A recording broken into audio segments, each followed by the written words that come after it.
Hi friends, ಎಲ್ಲರೂ ಹೇಗಿದ್ದೀರಾ? ನಾನು ನಿಮ್ಮ ಕೋಮಲ ಶ್ರೀನಿವಾಸ್. ನಾನು ಇವತ್ತೊಂದಿನ ರೆಸಿಪಿ ತೊಗೊಂಬಂದಿದ್ದೀನಿ. ನುಗ್ಗೆಕಾಯಿ ಸಾಂಬಾರು ಹೇಗೆ ಮಾಡೋದು ಅಂತ ನಿಮ್ಮ ಹತ್ರ ಶೇರ್ ಮಾಡ್ಕೋಬೇಕು ಅಂತಿದ್ದೀನಿ. ಮೊದಲಿಗೆ ನೋಡಿ, ಇದು ಸಣ್ಣ ಕಾಫಿ ಕುಡಿಯೋ ಕಪ್ಪಲ್ಲಿ ಒಂದು ಅರ್ಧ ಕಪ್ಪು ತೊಗರಿಬೇಳೆನ ಬೇಯಿಸ್ಕೊಳಕ್ಕೆ ಇಟ್ಕೊಳ್ಳೋಣ. ಒಂದು ಅರ್ಧ ಕಪ್ ಹಾಕಿ ಸಾಕು. ನೋಡಿ, ಒಂದು ಅರ್ಧ ಕಪ್ಪು ತೊಗರಿಬೇಳೆ ಹಾಕಿ ಸಾಂಬಾರಿಗೆ ಇದನ್ನ ನಾವು ತೊಳೆದ್ಬಿಟ್ಟು ಬೇಯಲಿಕ್ಕೆ ಇಡೋಣ. ನೆಕ್ಸ್ಟ್ ಇದನ್ನ ಒಲೆ ಮೇಲೆ ಇಡ್ತಾ ಇದ್ದೀನಿ. ಒಲೆ ಮೇಲೆ ಇಟ್ಮೇಲೆ ಇದಕ್ಕೆ ಸ್ವಲ್ಪ ಸಾಲ್ಟ್ ಹಾಕೊಳ್ಳೋಣ. ಏಕೆಂದ್ರೆ ಹಂಗೆ ನಾವು ಬೇಯಿಸ್ಬಿಟ್ಟು ನಾವು ಸಾಂಬಾರಿಗೆ ಡೈರೆಕ್ಟಾಗಿ ಹಾಕಿದಾಗ ಅದು ಸಪ್ಪೆ ಸಪ್ಪೆ ಅನ್ಸುತ್ತೆ. ಸ್ವಲ್ಪ ಸಾಲ್ಟ್ ಹಾಕೋಣ. ನೋಡಿ ಫ್ರೆಂಡ್ಸ್, ಇದೆಲ್ಲ ಬೇಯ್ತಾ ಇದೆ, ನುಗ್ಗಿಕಾಯಿ ಎಲ್ಲ ಬೇಯ್ತಾ ಇದೆ. ನೋಡಿ, ಇಷ್ಟು ಬೇಯಬೇಕು. ಇಷ್ಟು ಬೆಂದಾಗ ನಾವಿಲ್ಲಿ ಖಾರ ಪೇಸ್ಟ್ ಮಾಡ್ಕೊಳ್ಳೋದಕ್ಕೆ ರೆಡಿ ಮಾಡ್ಕೊಳ್ಳೋಣ. ತೆಂಗಿನಕಾಯಿ ತುರಿನ ಹಾಕೊಳ್ಳೋಣ ಮಿಕ್ಸಿ ಜಾರ್ಗೆ. ಸ್ವಲ್ಪ ಹುಣಸೆಹಣ್ಣು, ಒಂದು ಸಣ್ಣ ನಿಂಬೆಹಣ್ಣಿನ ಗಾತ್ರದಷ್ಟು ಸ್ವಲ್ಪ ಹುಣಸೆಹಣ್ಣು ಹಾಕೊಳ್ಳೋಣ. ಆಮೇಲೆ ಒಂದು 8 ಹೆಸಳು ಬೆಳ್ಳುಳ್ಳಿ. ಆಮೇಲೆ ಒಂದು ಈರುಳ್ಳಿನಲ್ಲಿ ನಾನು ಇದನ್ನ ಅರ್ಧ ಕಟ್ ಮಾಡ್ಕೊಂಡಿದ್ದೀನಿ. ಇನ್ನು ಅರ್ಧ ಒಗ್ಗರಣೆಗೆ ಅಂತ ಅಂದ್ಬಿಟ್ಟು ಇದನ್ನ ಅರ್ಧ ಈರುಳ್ಳಿನ ನಾನು ಇದಕ್ಕೆ ಹಾಕ್ತಾ ಇದ್ದೀನಿ. ಒಂದು ಟೊಮೆಟೊ ಹಾಕ್ತಾ ಇದ್ದೀನಿ. 1 ಸ್ಪೂನ್ ಖಾರದ ಪುಡಿ, 1 ಸ್ಪೂನ್ ಖಾರದ ಪುಡಿ ಹಾಕಿದ್ದೀನಿ.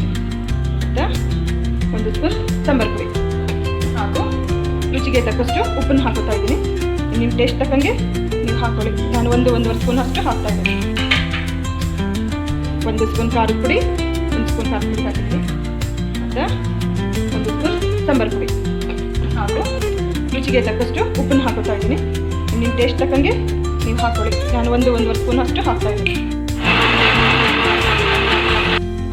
ಪೇಸ್ಟ್ ಎಲ್ಲ ನುಣ್ಣಗಾದ್ಮೇಲೆ ಇದನ್ನ ಡೈರೆಕ್ಟಾಗಿ ನಾವು ಸ್ವಲ್ಪ ಅರ್ಧಂಬರ್ಧ ಬೆಂದಿರೋ ನುಗ್ಗಿಕಾಯಿ ಒಳಗಡೆ ಹಾಕೋಣ. ಬೆಂದಿದೆ.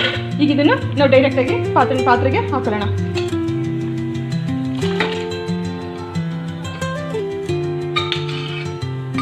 ಹಾಕೊಂಡು ಇದನ್ನು ಕುದಿಲಿಕ್ಕೆ ಬಿಡೋಣ.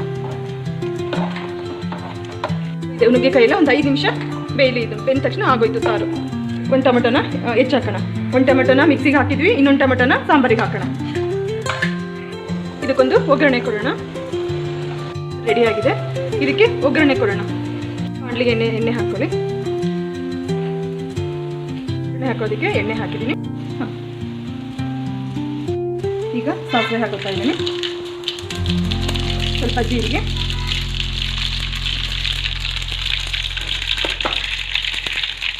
ಎರಡು ಒಣಮೆಣಸಿನ್ಕಾಯಿ ಹಾಕ್ತಾ ಇದ್ದೀನಿ. ಕರಿಬೇವು ಸೊಪ್ಪು ಅರ್ಧ ಈರುಳ್ಳಿ,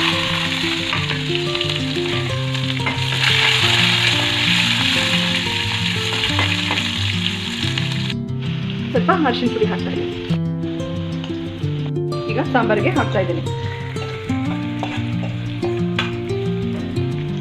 ಈಗ ನುಗ್ಗಿಕಾಯಿ ಸಾಂಬಾರ್ ರೆಡಿ ಆಗಿದೆ. ನೀವು ಮನೆಯಲ್ಲಿ ಮಾಡಿಕೊಂಡು ಹೇಗಿದೆ ಅಂತ ಕಮೆಂಟಲ್ಲಿ ತಿಳಿಸಿ. ಹಾಗೆ ಸಬ್ಸ್ಕ್ರೈಬ್ ಮಾಡಿ. Thank you.